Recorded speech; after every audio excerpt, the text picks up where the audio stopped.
আর আমি বারবার একটা কথা বলি যে এই দুনিয়াতে আল্লাহ ছাড়া আমাদের আপন বলে কেউ নাই। আপনি যাকে আপন মনে করেন না কেন, আমাদের সম্পর্ক আছে বাবার সাথে, মায়ের সাথে, স্ত্রী সন্তানদের সবার সাথে, আমাদের হক আছে, অধিকার আছে, সব ঠিক আছে। বিশ্বাস করেন আল্লাহ ছাড়া আপন বলে আপনার কেউ নাই। এই যে গার্লফ্রেন্ডকে আপন মনে হয়, এরা আপন না। স্ত্রী সন্তানদেরকে খুব আপন মনে হয়, আপনার মৃত্যুর পর 40 দিন সময় লাগবে না সব ভুলে যাবে। পিতামাতা, ভাই বোন সবাইকে আপন মনে হচ্ছে। পিতামাতার স্থান বাবা মার পরে, আল্লাহ রসুলের পরে, সেটা ঠিক আছে। আপন আল্লাহ ছাড়া তারা নন। আপনি তাদের মনোভূত ভাবে নিজে প্রতিষ্ঠিত হতে পারবেন না, তারা আপনাকে চিনবে না। সারাটা জীবন তোর পিছনে এত টাকা ঢাললাম, কি করলি? কিছু করতে পারলি না।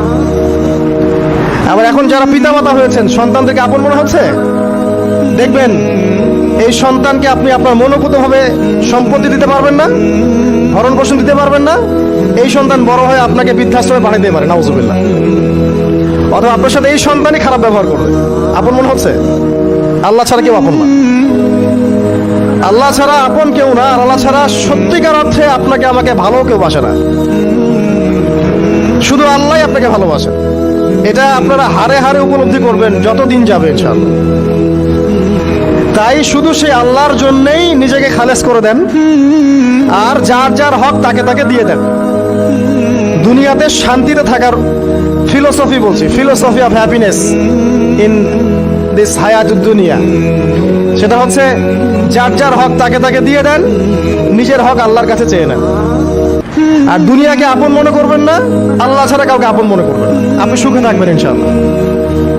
দুনিয়ার দাসত্ব করবেন, আল্লাহ ছাড়া অন্য মানুষদেরকে আপন মনে করে নিবেন, দেখবেন আপনি পদে পদে কষ্ট পাবেন। কারো কাছে আশা করেন না, কষ্ট পাবেন না। আমি এই প্রসঙ্গে কথাগুলো বললাম যে দুনিয়াকে আপন মনে করতে নাই, আর আল্লাহকে আপন মনে করতে হয়। আল্লাহকে আপন মনে করলে তখন আমার উপর কিছু দায়িত্ব চলে আসে। কি দায়িত্ব?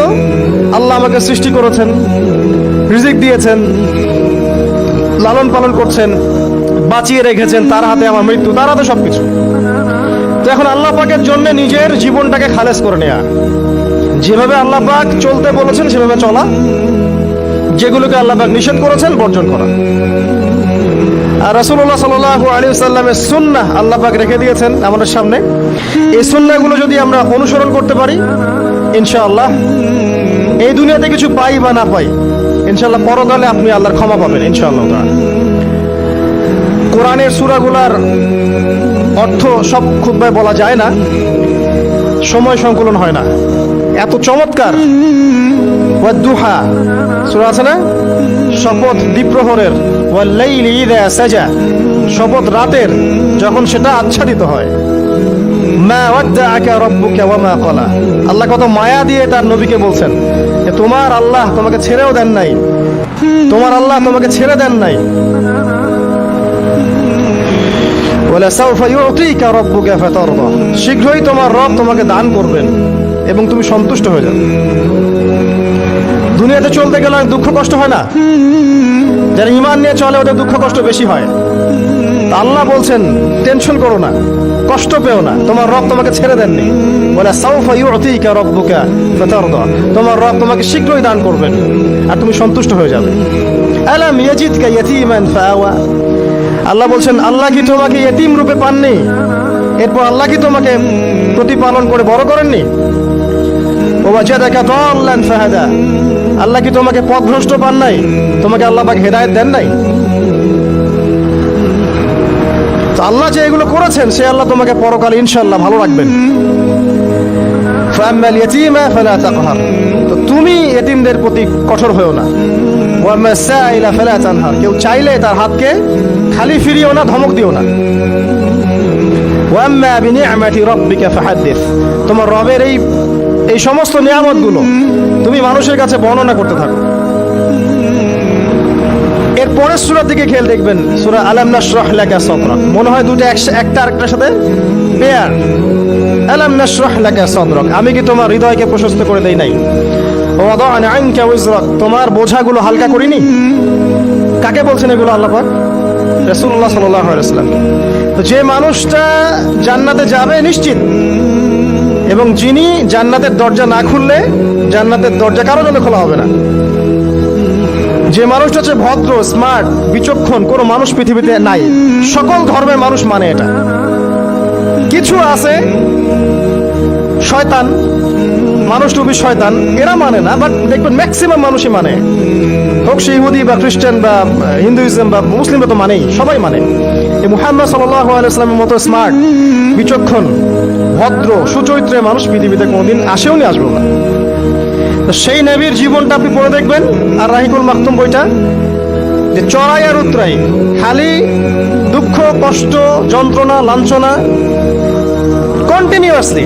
আমাদের নবী সাল্লাল্লাহু আলাইহি ওয়াসাল্লাম তো 1 মাস শান্তিতে ঘুমানো নাই নবী হওয়ার পরে। যখন তিনি মারা যান, ফাতিমা রাদিয়াল্লাহু আনহার কথা মনে আছে না? কানে কানে কি জানি বললেন। তখন আমাদের নবী একটা কথা বলেছিলেন, আমি এই বয়সে সে কথাটা বুঝি, মাদ্রাসা লাইফে, ইউনিভার্সিটি লাইফে বুঝিনি। নবীজি বলেছিলেন তার মেয়েকে, ফাতিমা রাদিয়াল্লাহু আনহা তার কষ্ট দেখে কান্নাকাটি শুরু করলেন। আমাদের নবীজি তাকে কাছে ডেকে বললেন কানে কানে যে কি জানি একটা বললেন। তারপর ফাতিমা রাদিয়াল্লাহু আনহা চুপ করে গেলেন। তো পরে জিজ্ঞাসা করা হলো কি বলেছিলেন, তিনি বললেন আল আব্বাজান বলেছেন আজকের পর তোমার আব্বার কোনো কষ্ট থাকবে না, আর তুমি আমার পরিবারের মধ্যে সবার আগে আমার সাথে সাক্ষাৎ করবে। এই যে আজকের পর আমার আব্বার আর কোনো কষ্ট থাকবে না, এর মানে বোঝেন, মানে সারাটা নববী জীবন কত যে কষ্ট নবী সাল্লাল্লাহু আলাইহি ওয়াসাল্লামকে সহ্য করতে হয়েছে। আজকে জান্নাতে যাওয়ার দিন, আজকে আর তোমার আব্বার কোনো কষ্ট থাকবে না। এই মানুষটার যদি এই অবস্থা হয়, তাহলে আমরা কি? আল্লাহ পাক সেই মানুষটাকে এই সূরা দুটো শোনাচ্ছেন, আমি কি তোমাকে এতিম পাই নাই, তোমাকে পথভ্রষ্ট পাই নাই, হেদায়েত দেই নাই, ভরণ পোষণ করিনি, আমি আল্লাহ তোমাকে ছেড়ে দেই নাই, শীঘ্রই তোমাকে দান করব। হ্যাঁ, তোমার বোঝাকে আমি হালকা করিনি। ফাইন্না মাআল উসরি ইউসরা, ইন্না মাআল ইউসরি ইউসরা। কষ্টের সাথেই স্বস্তি আছে, নিশ্চয়ই কষ্টের সাথেই স্বস্তি আছে। ফাইদা ফারাগতা ফানসাব ওয়া ইলা রাব্বিকা ফারগাব। যখন তুমি অবসর পাবে তখন তোমার রবের দিকে একনিষ্ঠ হও। এটাই বলতে যাচ্ছি আমি আপনাদেরকে, যে আমাদের উচিত শুধু আল্লাহর দিকে একনিষ্ঠ হওয়া। তাদেরকে নিয়ে এই দুনিয়া, আমাদের মা বাবা, ভাই বোন, আত্মীয় স্বজন, স্ত্রী সন্তান, এরা সবাই যে যার হক চাচ্ছে। তাদের হক দিয়ে দেন, আপনি খুব ভালো। দিতে পারবেন না, আপনি ভালো না। সারাটা জীবন করতে থাকেন, দেখবেন একদিন দিতে পারেন নাই, সে আপনাকে চিনবে না। নবী সাল্লাল্লাহু আলাইহি ওয়াসাল্লাম বলেন এই কথাগুলো, জাহান্নামে যাওয়ার কারণ এগুলো উল্লেখ করেন নাই। কিসের আত্মীয় আর কিসের আপনজন আর কিসের অফিসের বস আর কিসের কি, সবাই সবার স্বার্থ নিয়ে পড়ে আছে। শুধু একজন সত্তা আপনার কাছে স্বার্থ চায় না, সে কে? আল্লাহ পাক। এটা যদি বুঝতে পারেন তাহলে দেখবেন মনটা আল্লাহর দিকে নরম হয়ে যাবে। আর মুসলিমদের এখন এই মানসিক আত্মশুদ্ধিটা বেশি দরকার। আমরা কেন যেন অস্থির জাতি হয়ে গেছি এখন, একটা মানসিকভাবে শান্তি নাই আমাদের মধ্যে। খেয়াল করে দেখবেন সারা দিন দুশ্চিন্তা, দুর্ভাবনা, পেরেশানি। নামাজে আসি তাও মনে হয় যত তাড়াতাড়ি নামাজ শেষ করতে পারলে বাস। 5 মিনিট 4 রাকাত নামাজ, আর ইমাম যদি ভুলে 10 মিনিট পড়ায় তো চাকরি নট। খতিব খুতবা দিবে 30 মিনিট ঘড়ি ধরে বলে দিবে, ভুলে যদি 10 মিনিট বেশি দিয়ে ফেলছে, আজকে আসছেন ভালো কথা, হাদিয়া নিয়ে যান, পরের দিন আর আসেন। অস্থির। অস্থিরতার কারণ দুনিয়ামুখিতা, আল্লাহ থেকে দূরে থাকা। অস্থিরতার কারণ কোরআন থেকে দূরে থাকা। অস্থিরতার কারণ নিয়মিত সুন্নাহর উপর আমল না করা, ডেইলি জিকির আজগারগুলো না করা, ডেইলি কোরআন তেলাওয়াত না করা, হাদিস অনুবাদ সহ না পড়া, দিনের জ্ঞান চর্চা না করা, দিনী হালাকাগুলোর মধ্যে না বসা। অস্থিরতার অনেক কারণ, টাকা পয়সার পিছনে ছোটা, বাড়ি গাড়ি স্ট্যাটাসের পিছনে ছোটা, এবং এই লোভ, এই লালসা আপনাকে স্থির থাকতে দিবে না। অস্থিরতার কারণ এই যে আমরা বলি মেটেরিয়ালিজম, আমরা বলি বস্তুবাদিতা, এগুলো অস্থিরতার কারণ। এগুলো কখনো আপনাকে স্বস্তি দিবে না। আপনি যত দৌড়াবেন দুনিয়ার পেছনে, দুনিয়া আপনার থেকে তত পালাতে থাকবে। আর আল্লাহ পাক বলেছেন, হে আদম সন্তান, আমার ইবাদতের জন্য সময় বের করো, আমি তোমাকে 2টা জিনিস দিব। 1 নাম্বার, তোমার হাতকে আমি সচ্ছলতা দিয়ে ভরে দিব। আর 2 নাম্বার, তোমার সমস্ত অভাব আমি দূর করে দেব। যে ব্যক্তি আল্লাহর জন্য সময় দেয়, আল্লাহর জন্য বাঁচে, আল্লাহর জন্য মরে, সব কাজ আল্লাহর সন্তুষ্টির জন্য করে, দেখবেন ও মনের মধ্যে শান্তি আছে। হয়তোবা তার 5তলা 10তলা বাড়ি নাই, BMW নাই, সুজুকি জিক্সার নাই, তারপরে দেখবেন সে অনেক শান্তিতে আছে, কারণ তার মনের মধ্যে একটা প্রশান্তি কাজ করে। আর যে ব্যক্তির মধ্যে দেখবেন আল্লাহর কনসিয়াসনেস নাই, ইবাদত নাই, কোরআন সুন্নাহ এগুলো কিচ্ছু নাই, দুনিয়ার সব আছে, দেখবেন ব্যাংক ব্যালেন্স, টাকা পয়সা, মনের শান্তি নাই।